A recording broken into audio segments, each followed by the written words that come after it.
महर्षि व्यास जी के अनुसार सतयुग, त्रेतायुग, द्वापर युग, कलयुग ये 4 युग हैं, जो देवताओं के 12,000 दिव्य वर्षों के बराबर होते हैं। आय समस्त चतुर्युग एक से ही होते हैं। आय आरंभ सत्ययुग से होता है, अंत में कलयुग होता है। आय किसी भी जन्म में अपनी आजादी से किए गए कर्मों के मुताबिक आत्मा अगला शरीर धारण करती है। एक युग कितने साल में होता है?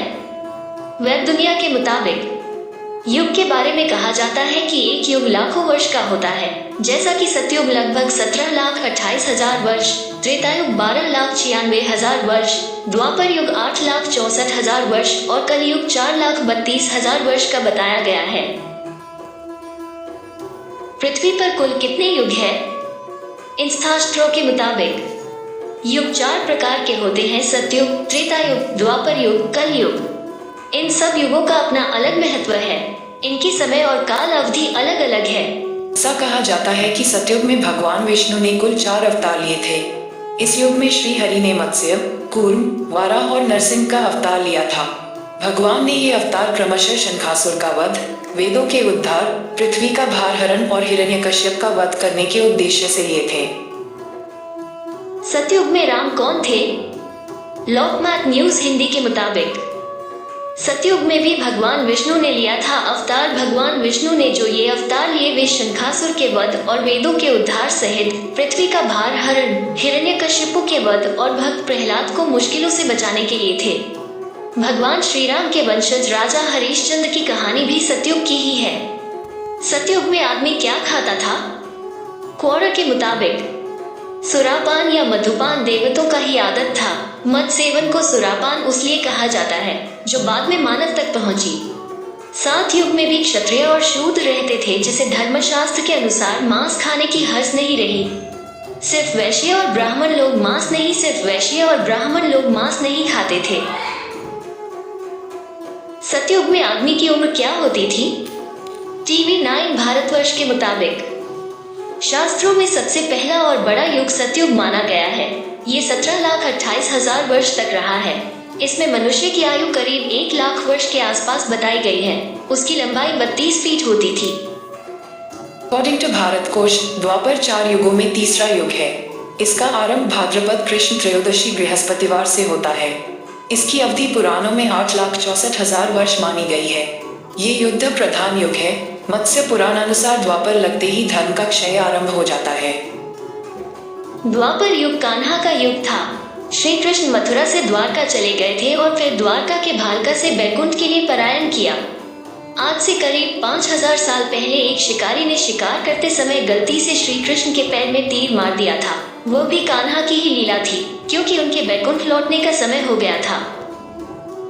द्वापर युग में किसका जन्म हुआ था?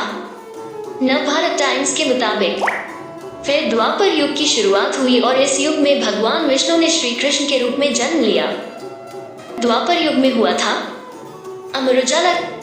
रामायण त्रेता युग में और महाभारत द्वापर में हुआ था।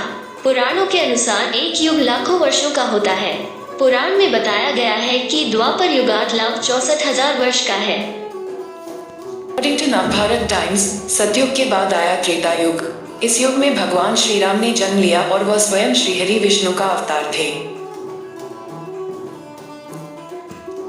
फिर द्वापर युग की शुरुआत हुई और इस युग में भगवान विष्णु ने श्री कृष्ण के रूप में जन्म लिया। त्रेता युग, पद्म पुराण के अनुसार भगवान श्री राम ने सरयू नदी में स्वयं की इच्छा से समाधि ली थी। इस बारे में विभिन्न धर्म ग्रंथों में विस्तार से वर्णन मिलता है। श्री राम द्वारा सरयू में समाधि लेने से पहले माता सीता धरती माता में समा गई थी और इसके बाद ही उन्होंने पवित्र नदी सरयू में समाधि ली। त्रेता युग में कितने अवतार हुए? मुताबिक त्रेता युग दूसरा युग था, जिसमें अधर्म का नाश करने के लिए भगवान विष्णु 3 अवतार लिए थे, जो क्रमशः वामन अवतार, परशुराम अवतार और श्री राम अवतार के नाम से हमारे हिंदू धर्म ग्रंथों में उल्लेखित हैं। त्रेता युग में भगवान विष्णु के 5वें अवतार के रूप में वामन अवतार लिया गया था। त्रेता युग में मनुष्य कैसे थे? त्रेता में मनुष्य स्वभावतः धर्मात्मा थे और वेदों में उनकी अविचल श्रद्धा थी। उस समय अरुण वर्ण, चतुर्भुज, 3 सूत्रों की मूंछ की मेखला धारण किए, स्वर्ण वर्ण की जटाजूट वाले, वेदात्मा, स्नुकुश्रु आदि हाथों में लिए भगवान यज्ञ की उपासना यज्ञ के द्वारा होती थी। कलयुग का इतिहास क्या है? वेद दुनिया के मुताबिक कलयुग का प्रारंभ 3102 ईसा पूर्व से हुआ था, जब 5 ग्रह मंगल, बुध, शुक्र, बृहस्पति और शनि मेष राशि पर 0 डिग्री पर हो गए थे। इसका मतलब 3102 जोड़ 2020 इक्वल्स 5122 वर्ष कलयुग के बीत चुके हैं और 4,26,882 वर्ष अभी बाकी है। वर्तमान में यह 28वें चतुर्युगी का कृतयुग बीत चुका है और यह कलयुग चल रहा है। कलयुग में औरतें क्या करेगी? कलयुग में ऐसा समय आएगा जब स्त्री और पुरुष दोनों ही अधर्मी हो जाएंगी।